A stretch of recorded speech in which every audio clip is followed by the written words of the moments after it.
What would you do if you stopped your car in Epping Forest at night and saw bodies swaying from the trees, ropes creaking in the wind before they all stepped down and turned to look at you? That happened to me 3 years ago, and I still don't know if what I saw was real or something the forest wanted me to see. In 2020, I was driving home after a late shift in East London. My route cut through Epping Forest. If you've ever been there, you know how oppressive it feels after dark. The road narrows and the trees press in on both sides, and your headlights barely cut through the shadows. It was about 1:30 AM. I'd been awake nearly 20 hours and I was starting to fade. So when I saw a little pull-off on the side of the road, I decided to stop, stretch my legs, splash some water on my face. The air was damp, the kind of cold that clings to your lungs. I stepped a few feet into the trees with my torch. The silence was suffocating. No wind, no animals, no traffic, just stillness. And that's when I saw it. About 20 feet ahead, one of the trees had ropes hanging from the branches. At first I thought they were old vines. When my torch beam caught them, I saw thick, frayed nooses swaying gently. And beneath them, dark shapes, bodies, at least a half a dozen, hanging, limp, their head tilted at broken angles. Their clothes were tattered, some looked centuries old. I froze, every muscle screaming to run. But then the silence broke. The ropes began to creak, slow, rhythmic, as if the bodies were swaying in a breeze that I couldn't feel. I stumbled back, nearly dropping the torch. My brain was screaming that it wasn't possible. This was the middle of Essex, not some medieval gallows. But when I forced to look again, the bodies had changed. Their heads weren't hanging anymore. They were all facing me. Mouths slack, eyes dark pits, ropes still biting into their necks as they twitched against the bark. One of them, a tall man in a filthy shirt, jerked forward like he was straining against the rope, trying to step closer. And then, in a voice that cracked like old wood, he spoke. "You shouldn't be here." The others started moving, slowly, creakingly, their feet dragged against the bark.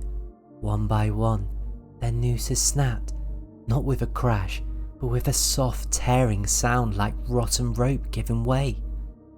They stepped down from the branches, not falling, stepping. All of them turned to me at once. I bolted, crashing through brambles, tearing my jacket as I sprinted back to the road. The forest came alive with the sound of boots dragging on dirt, ropes snapping, whispers rushing between the trees. When I reached my car, my hands shook so badly I could barely jam the keys into the ignition. My headlights swung back towards the trees, and in the beam, they were all standing in line at the edge of the forest, ropes still around their necks, watching, every single one of them. I floored it, tires spitting gravel, heart in my throat. I didn't stop until I hit a petrol station miles down the road. When I got out to steady myself, I noticed something on my jacket, a smear of dirt across the shoulder. No big deal, until I realised it wasn't dirt. It was ash, grey, gritty, smelling faintly of burned wood. When I told my friend about it the next day, he went pale. He said that tree is known locally as the Hangman's tree. It's where highwaymen and criminals were executed centuries ago. People claim they can still see them swinging on storm nights. And sometimes, if you stop too close, they step down and follow you. I haven't driven through Epping Forest that night since. Every so often, when I'm alone, I hear it again. The slow, steady creak of rope tightening, and I can't shake the feeling that one of them made it out the woods that night and followed me home.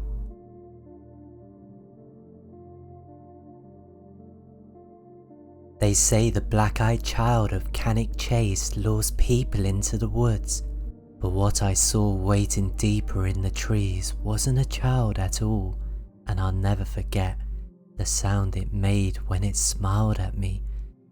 Back in 2017, I was hiking Cannock Chase in Staffordshire. If you're not from the UK, the place has a reputation: UFO sightings, ghost children, strange disappearances.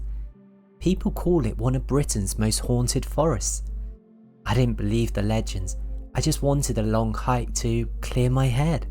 I set off late afternoon, taking one of the lesser used trails, the kind that winds deep between the pines. By dusk, the woods were already closing in, shadows stretched across the path, the air damp with moss and decay. I should have turned back, but I pushed on.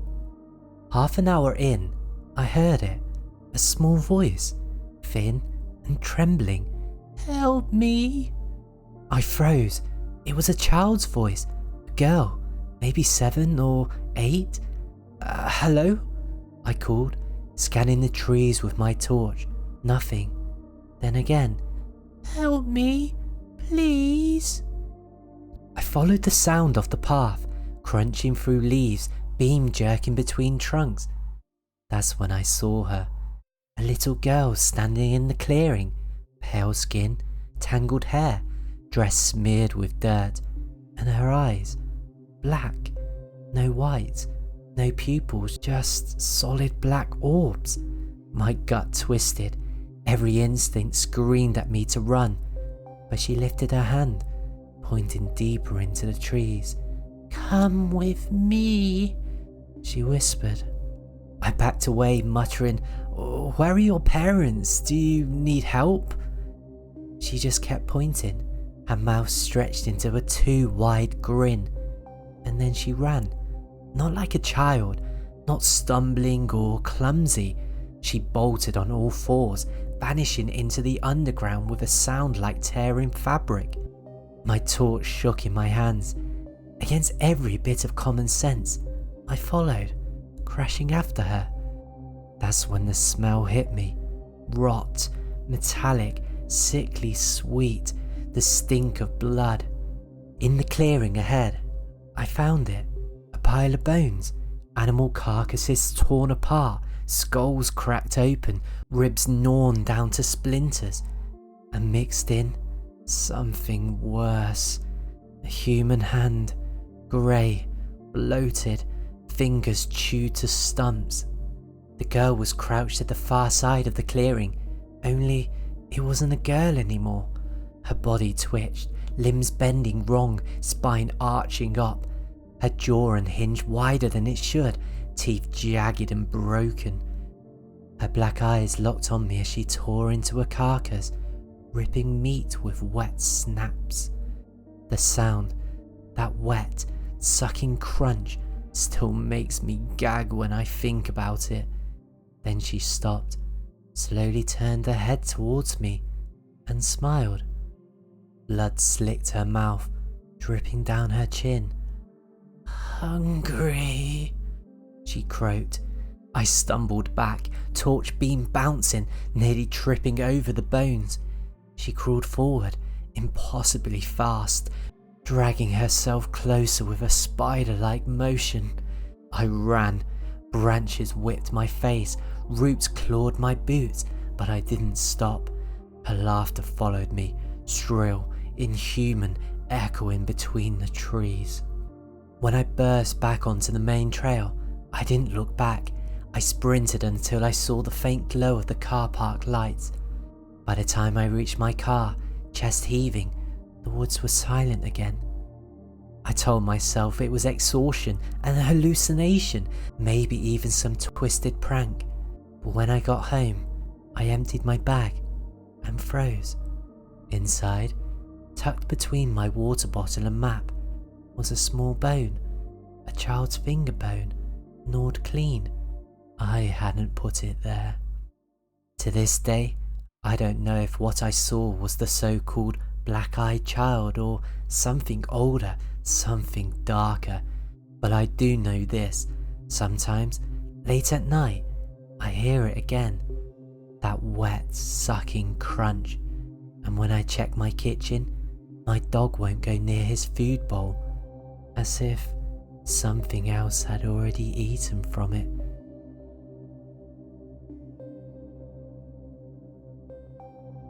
They say if you hear whistling in Wistman's wood, it means the devil's hunt has found you. I didn't believe in the legend until I camped there and heard the hounds circling my tent. This was 2016, during a solo trip through Devon. I'd always loved folklore, and Wistman's Wood was one of those places I'd read about for years. An ancient oak grove on Dartmoor, famous for its twisted, moss-covered trees and its legends of the wild hunt. Locals warn you not to stay after dark. They say ghostly hounds roam the grove at night, hunting souls, led by something older than man. I thought it was just a story to spook tourists, so of course I pitched my tent right in the middle of the woods. The woods were beautiful in daylight, crooked oaks like frozen figures, moss hanging in curtains, rocks slick with greens. But as the sun set, the beauty curdled into something wrong. The air grew heavy, the silence unnatural. By midnight, the fog had rolled in, my torch beam barely reached 3 feet. That's when I heard it, a faint whistle. At first it sounded far off, a simple 2-note tune, but as I held my breath, I realised it was moving, circling. One moment to my left, then behind me, then above, like it was weaving between the branches. I sat frozen in my tent, listening. Then came another sound, a low growl. It started deep, guttural, joined by another and another. Soon the grove was alive with the sound of dogs, unseen, snarling just beyond the fog. Panic surged in my chest. I gripped the zipper of the tent, torn between fleeing and hiding. That's when the first howl cut through the air, high, shrieking, unnatural. The others joined in, a chorus of hounds hunting in the dark, and threaded through it all, whistling. Closer now, right outside the tent. The growls pressed in from every side, claws scraping the earth around me. My tent moved as something heavy brushed against it. I forced myself to peek through the flap with my torch, and I wish I hadn't. Between the fog and twisted trees, a pack of dogs prowled the clearing, but these weren't normal hounds. Their bodies were skeletal, ribs jutting under patchy, rotting fur. Their eyes glowed an unnatural green, their mouths foaming with black spit. They circled slowly, heads low, tails stiff, waiting. Then the whistling stopped, and a new sound began. Footsteps, heavy, deliberate. A figure emerged from the mist, tall, cloaked, face hidden beneath a hood. In one hand, he held a long, twisted horn carved with runes. He raised it to his lips. The dogs went still, and then he pointed directly at my tent. The hounds lunged, snarling, tearing at the canvas, their teeth snapping inches from my face. I screamed, grabbed my pack, and bolted through the back of the tent. Branches clawed my arms as I sprinted through the fog, lungs burning, the sounds of paws thundering behind me. I didn't stop until I broke onto open moorland, heart hammering, every nerve screaming that they were still chasing. But when I turned back, the woods were empty, silent, not even fog, just still, black trees watching from a distance. The next morning, I returned with a local guide to retrieve what was left of my gear. My tent was shredded, the ground around it covered in claw marks, but the guide said something that still chills me. He pointed to the marks and said, "Funny thing, hounds don't leave burns." Burns? The soil around the tent wasn't torn, it was scorched black. I left Devon that day and never returned, but sometimes, late at night, I hear it again outside my window, that same 2-note whistle, and every time I wonder if the hounds are waiting, if the hunt only let me go because it isn't finished with me yet.